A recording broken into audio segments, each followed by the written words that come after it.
Hi, Annie. Welcome to the Horizon podcast. Today I have Annie with me. She's a dear friend and a coach. Yeah. She's the founder of the Serious Sofa. And Annie, welcome. Thank you. I'm very Welcome excited. to this great view, this I know. horizons. I know. Actually, I can't take my eyes off the view. and your dog. Thank you. So what made you come today, Annie?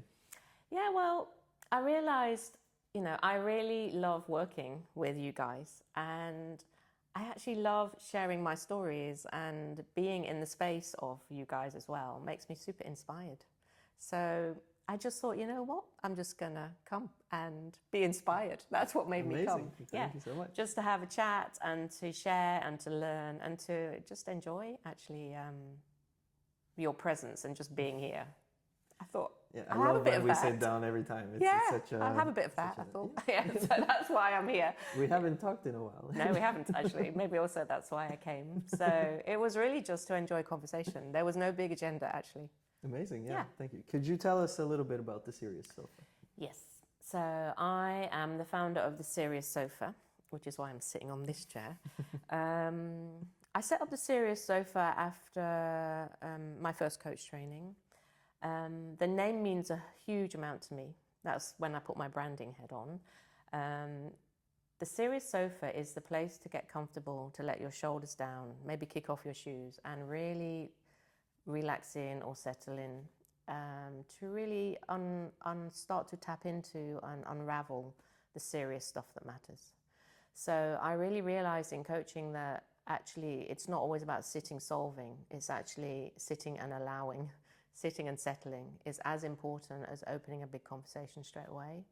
So it's really important for me in coaching that this matters for a start, a cup of tea, and just to really start to regulate yourself, start to just settle in. And when you do that, first of all comes safety and connection and resonance and that.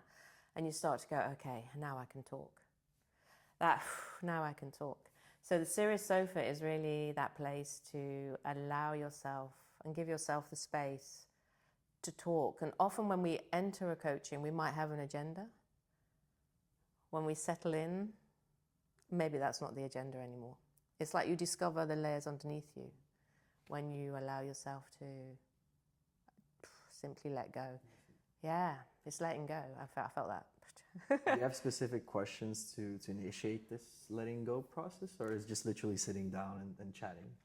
Well, I absolutely do. I think very often, if I can refer back not to people but to coaching in young people, and also at the college I'm coaching at, is often they enter with things.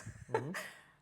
I would call them their inner critics. So they could enter with overwhelm, they could enter with judgment, they could enter with pressure. It's like there's a party coming in the room for me when there's just one person, but there's a whole load of people sitting on the sofa.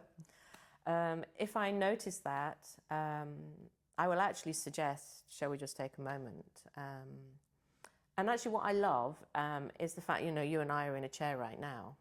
Maybe we can just try it. You and I are in a chair. And if I do it with my... Yeah, it's perfect. And it's really just allowing yourself to close your eyes for a moment and simply invite yourself to do less right now. And less might look like letting your shoulders down just a little bit more. And less might look like less sitting upright and allowing yourself to lean in to the support of the chair behind you. Allowing yourself to feel supported at this moment. So you can simply do less. And easing into the chair and letting go.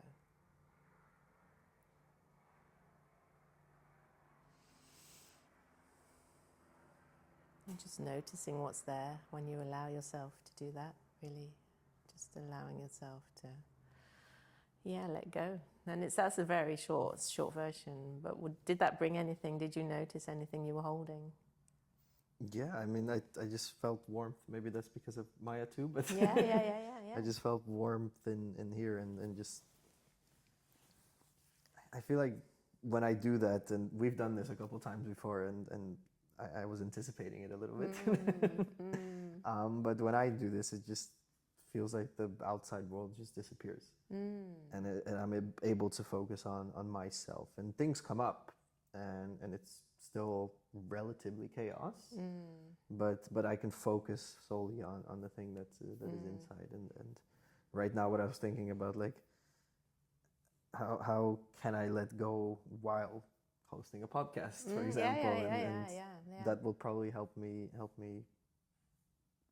have better conversations and have more meaningful ones. Yeah, indeed, and that's a little bit like coaching. How do I let go without an agenda when I'm coaching? It's a little bit similar.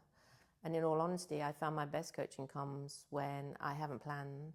I am just here, and it is more spontaneous and more open. Because often when we don't let go, we are tighter, not only in our body, but in our head.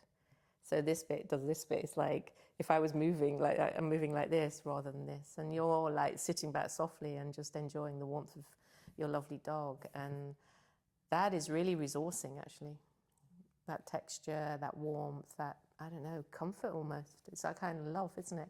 So if you do allow yourself to approach podcasts from just more openness, what might that bring? And in terms of, you mentioned that without preparation, it allows for this free format. When you do the coaching with the people that you coach multiple times, I'm assuming there is a structure that goes behind it. How do you keep track of what the progresses are if there's no agenda? Yeah, so I doodle, as you know, I doodle, and I love a doodle. So during sessions, and it depends on how much I doodle, whether we're doing more somatic work, so whether we're doing more breathing, or I'm really more noticing how your body's moving. If you say, I'm really relaxed and your hands are like this, I'm noticing all of that. So I might say, and what would your hands like to do right now if you're more relaxed? You know? Or your face is going, I'm really relaxed, and your head, you know. So, but I do doodle. There's always some doodling. And that is a real visual reference of the session itself. So it not only helps me kind of hold on to that session, but it also is your doodle diary. So as you work with me over the weeks, whether it's 8 weeks or more, you will always take doodles away, and that is like your doodle diary that you will build up. What I love about it is it's a reflection tool in between sessions. So it allows you to, you know, look back and see which doodles are shouting out or not, or actually it helps deepen the learning or deepen the awareness or findings. So that is my way, actually. You know, when I'm online, it's perfect because I'll have a quick look at the doodles just before. But it's not that then the doodles are the starting place. The starting place is what's there right now. Or if the doodles are the place you want to start, or if the homework is the place you want to start, then that's where we start. Yeah, I have the notebook of those doodles as well of our sessions too. And you're totally right. It's as soon as you look at it, it reminds you of the sessions that we had, and you can go back, be in person, and actually visualize why the doodle was there. So I think how did that come about? These doodlings for it came about by pure accident, actually. It really did. So you know me, I'm creative. I've been in the branding industry for very long, 36 years actually, to give a little bit of a insight. I'm always drawing and doodling. I love it. And even when I'm working as a designer, you always doodle your ideas. So even when I'm chatting on the phone, it could be flowers or blocks, it's nothing particularly, but my hand loves to doodle. So when I was on my first online coaching session, of course I had a bit of paper. I think for me it's also, it calms me actually. It's like a little bit of a calming Are you thing. nervous now? No, not at all. Would you like a piece of paper? No, it calms me down. So, and the other thing it does, lovely, it helps me process. So when I am doodling, I am also processing. It's my way of getting deeper inside, or with a client. It really helps me go, when that's there, what is there? And it's the same in design. You start doodling and then you start to unravel. So doodling unravels for me. And so my first session, I did never ever intend to be a doodling coach. It was not an intention because it sounds a bit gimmicky. I went online. I think I had an envelope actually. I didn't even arrange paper and pen. I had an envelope, and then we were working, and I had a pen in my hand without knowing. And then they started talking, and I started sketching out, and I went, "Do you mean like this?" And they went, "Oh, that's amazing. Yes, yes, yes. And that was it. So it was a little doodle on an envelope. And the impact was so huge, and they wanted a copy of it, that it was like, this is actually quite cool. Because it's like a mirror. Because when you're talking and then I share it with you, you'll go, yeah, that's it. It's not that they're all fantastic doodles, but it doesn't matter. Yeah, they are. Yeah. Better than anything I can do. I can do, yeah. But also sometimes if people want to draw, they can draw themselves as well. Not, they're allowed to doodle their emotions. So emotion can just be a squiggle. Emotion can be a this. Emotion can be a this. Emotion can be like a line that's gone over and over and over and over and over and over and over. There's a lot of words in that, actually. But if you just show me that, you go, wow, I really know what I'm feeling now. And do you think this is applicable to more visual people, or also on the other side? I thought so originally, but now I've discovered that it's really applicable for people who are so head focused, people who are really work from here, because it's actually an unlocking tool. So it really is a tool. It unlocks their heads and allows them to open up to potential ways of thinking that they've never even done before. And the problem with some kinds of coaching is you stay locked in your processes, and then you're not going to discover the new stuff. So doodling for me, and movement, that's why I like the somatic as well. When we move in a way that we're feeling, you go like this, or you draw a drawing of sitting in a box or under the table. If you said to me, it feels like I'm sitting in a box, you don't feel it in the same way.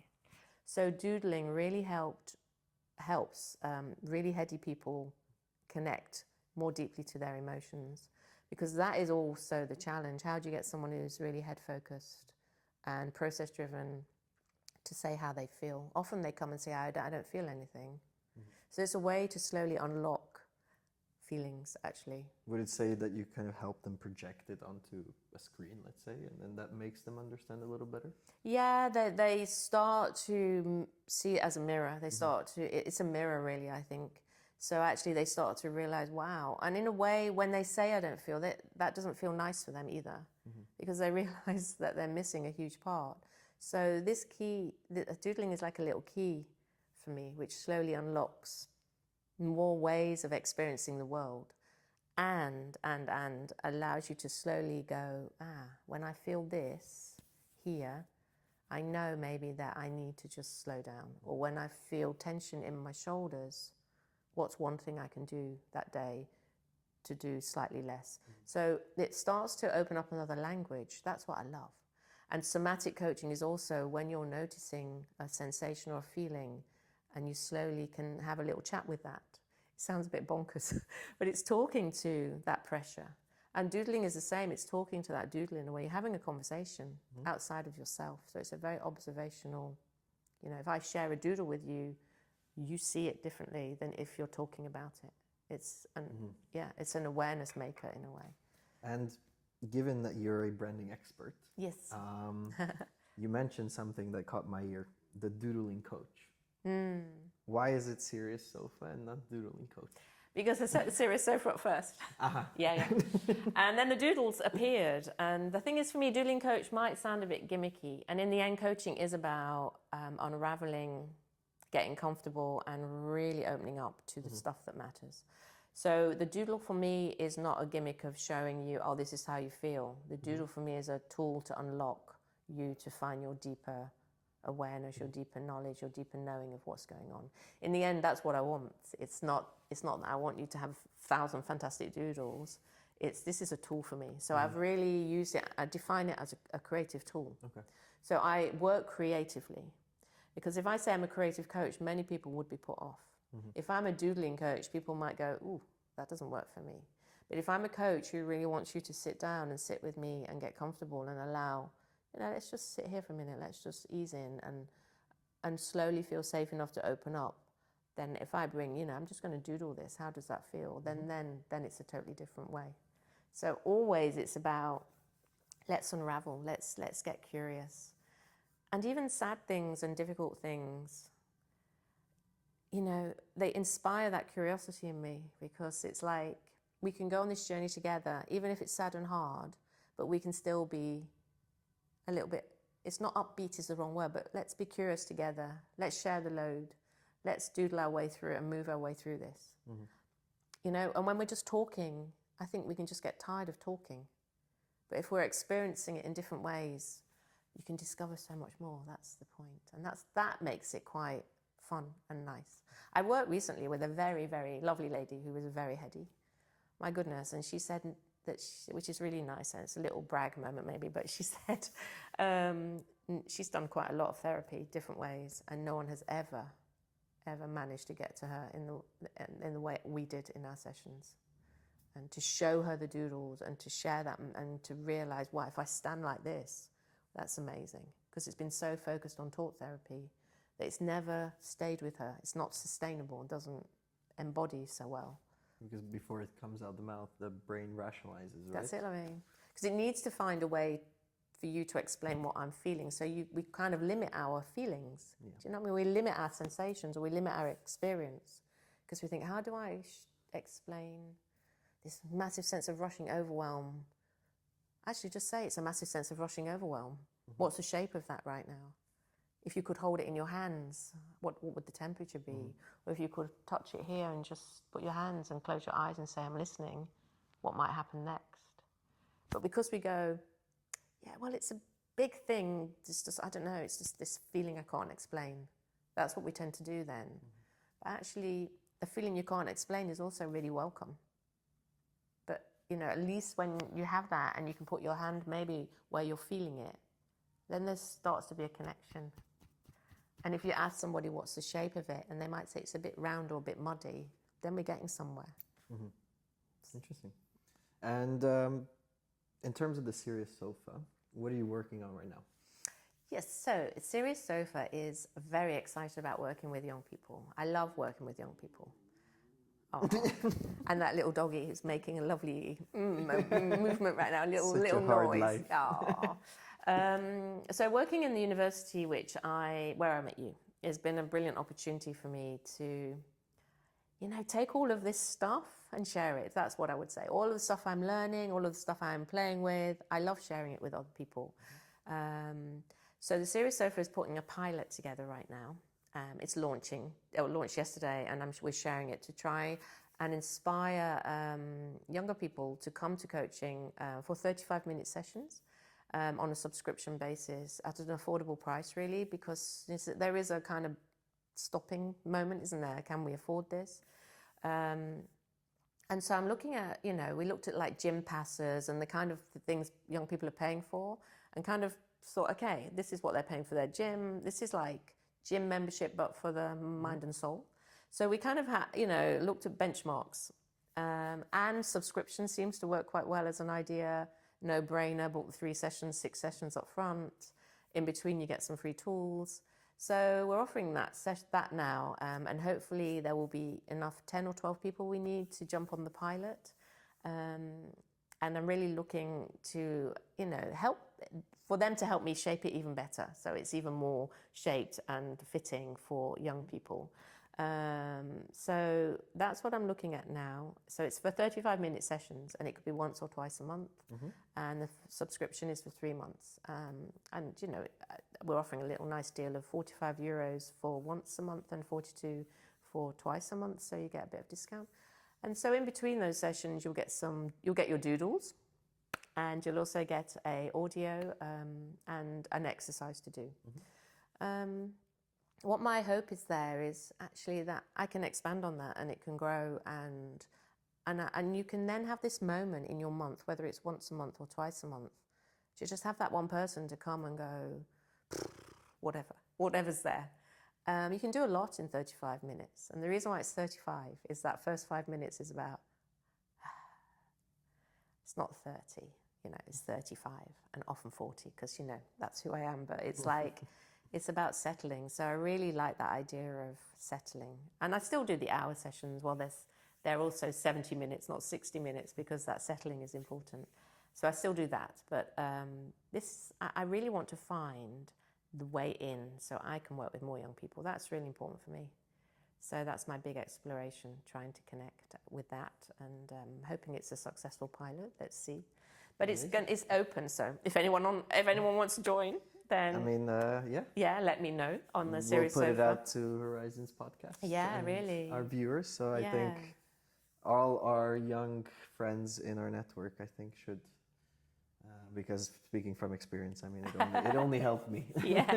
And it's 3 months when you start, and you have a free session to start with, so you can sit with me for free for 45 minutes to start with. So you get to know me first.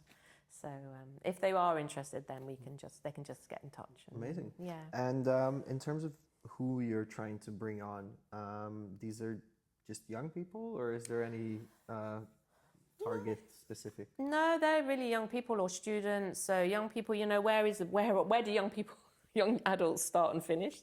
I haven't defined that exactly. Students can also be older because there's master students and they're older. I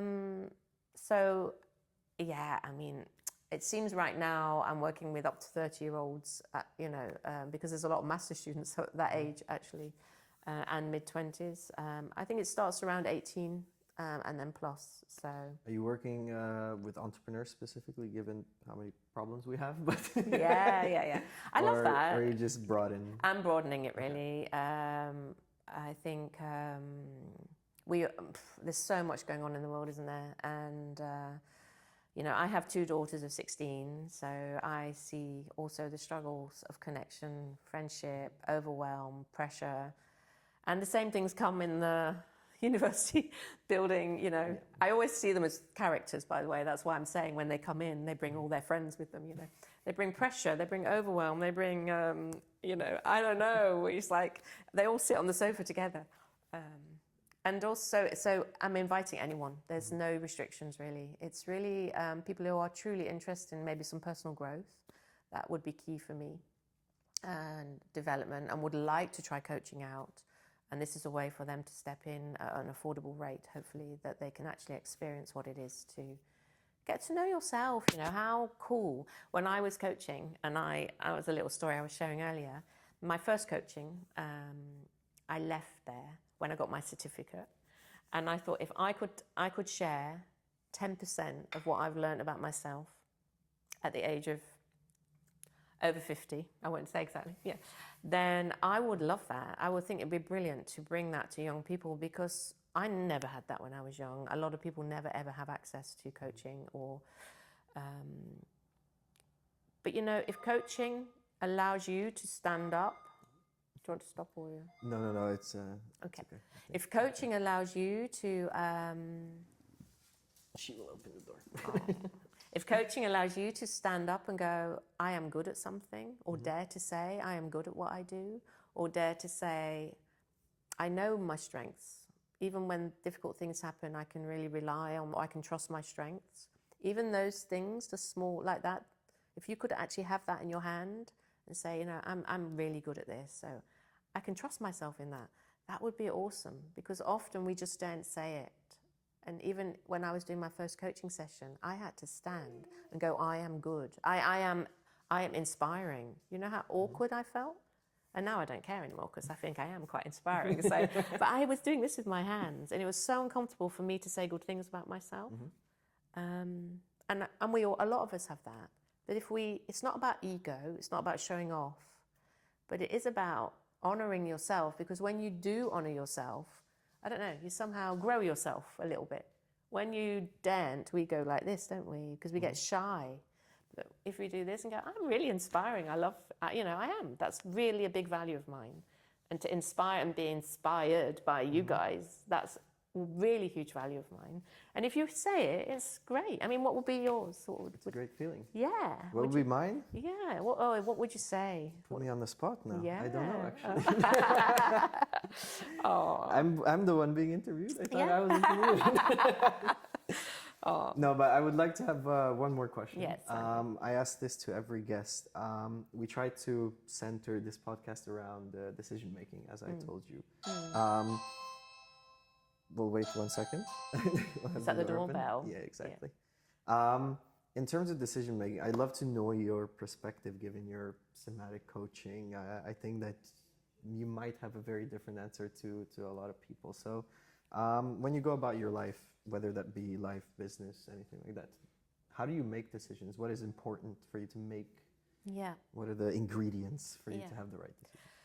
Well, I love your question actually, because it's a really valuable one, because we often make decisions from the outside, and we often make decisions from pressure, and we often make decisions on what we should do.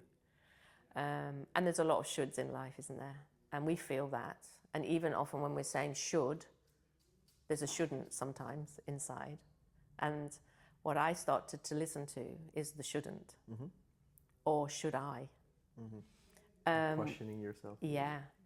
And allowing that should I to, it takes a little bit of time. And the way I've managed to discover should I is I doodle myself every day.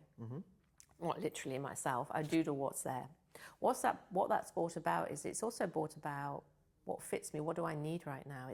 It's made me more aware of myself, slowly, little by little, over the years, by the way, not in 5 minutes. It's and in the tough times, because I mentioned my mom, when all of that's happening right now, I ask myself, what do I need right now? And some things I've had to say no to based on what do I need right now. I'm very aware that what I need right now is this sense of coziness, coming home, being quiet. But that's come because I've asked myself, do I do this? So I also had a call about a job, and my head thought, I should say yes. I had a very big reaction in my body that went, no, don't do this. I had this. I then decided what I do with that is I don't answer yes or no right now. I say maybe, And with that maybe gave me some space. I allowed myself 2 days to answer and to really sit with why did I do this and why did I say, I should. My answer returned today, it is a no. But actually, I really explored it a little bit. So, just starting to learn to say maybe gives you the opportunity to say, is this the right decision for me? What is the impact if I say yes to? What is the impact if I say no? And I really feel it. So what is my gut telling me? Because actually, often when you say yes, your body, your stomach, your chest is telling you something else. So saying maybe allows you to listen to that a little bit more and really actually honor that. And when we start to honor our maybes or should, and actually go, should I? Have a conversation with should. Should I? And when you do that, all it does is create some space. Does that make sense? It's creating space. So when someone comes in, someone came in now and said, can you do this? You can actually say, let me think about that.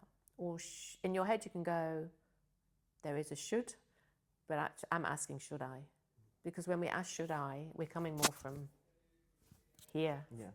And should is coming, pressure, I should, because it makes me look better. But actually right now, I'm not feeling like that. Not because I don't want to, but right now it's not right. So I would say, dare to say maybe. First of all, just think, if there is this gut reaction and head reaction, because what it does is it starts an awareness of what your body is saying. It could be someone walks in and you go, yes, I want that. But you will feel that, honestly, you will feel that yes. So feel the yes, feel a no. Start to actually enjoy, what does yes feel like? What does no feel like? What does maybe allow for me? And that is really, really, really helpful on decision making, even at a really high level. So allow the feeling of yes. When you say yes to something you really want, feel it. Just say, this is what yes feels like. When you say no, when you're feeling no, just allow yourself to feel it. Because what is it telling you? Because it's telling you something. And so we can learn. They're like teachers. We can learn from this, So get curious. I love that word. Curious is the bestest word ever, I think. Because if you say, let me be curious about it, it's not that you're not paying attention. You're being curious. Does any of that make sense to you? All of that makes sense, yeah. I love it. I love the power of the I, like should I. Should I, yeah. And it just centers it into your own thoughts, and also the power of the maybe. Yeah, that's it. You know how I discovered should I? My family went on holiday. I thought, let me have a rest. I found myself on the sofa with like overwhelm, do this, do that, do that. And then I thought, you know, what is this? Go and clean up, go and tidy the bedrooms. And then I thought, should I? And suddenly it landed on me. Should I is such a space-making thing. So it's awesome. So should I? And the answer might be no or yes, but it's up to you. But feel it. Yeah. We don't feel enough. So I love it. And when I asked you to come on the podcast, was it a should I or was it an It was a yes. I was quite excited. I was. That's why I'm here. I came with like, oh my God. I turned up today going, what am I going to talk about? Do I have anything sensible to say? I had nothing prepared. I didn't do anything. I just came to look out the window, actually. I was quite excited about your window as well, because I thought this is so awesome, because this is like, you know, just staring out the window is really a moment just to let your eyes find something that they love. And then think, what is it, you know, to stay there and then just think, what is it that I'm loving about that? And like, you can also use it as, you know, when there's clouds or birds following, it can help you solve problems, actually. I do it a lot. I'm walking my Benny, my dog, and I go for a walk and I will look around me. And, you know, sometimes recently things were quite busy. Actually, it was such a busy weekend. Actually, I went for a walk instead. I thought, I'm going for a walk. This was really good.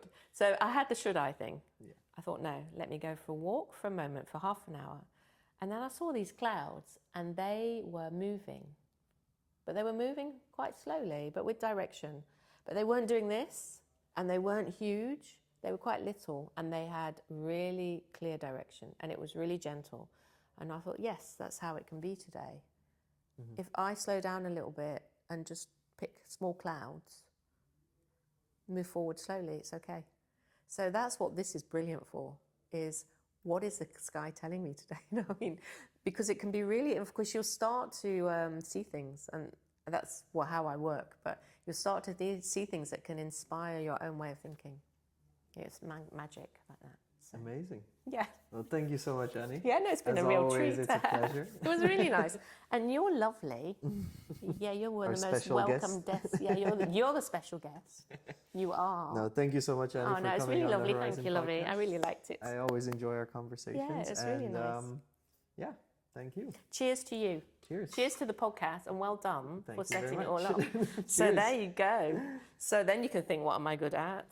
Arranging all of this is awesome. Giving people an opportunity to talk about themselves is a real big gift. Yeah, I appreciate it. It really is. It really is, actually. This was so far my favorite. Oh, thank you. I loved it. It's very cozy in here. I might not go. No, please stay. We have another guest, and if you'd like to stay and watch, and maybe I can give you a piece of paper if you'd like to doodle. Oh. I was actually thinking about when you mentioned that it would be super nice when we post these parts to also maybe post a doodle about it if you'd like to draw something while you stay around if you have time. What's the time? I have a 15 minutes and then I've got to take my daughter to the dentist. Right. I will doodle your dog. That's the thing. That's what we'll doodle. Thank you, lovely. That was really nice. Thank you so much, Annie.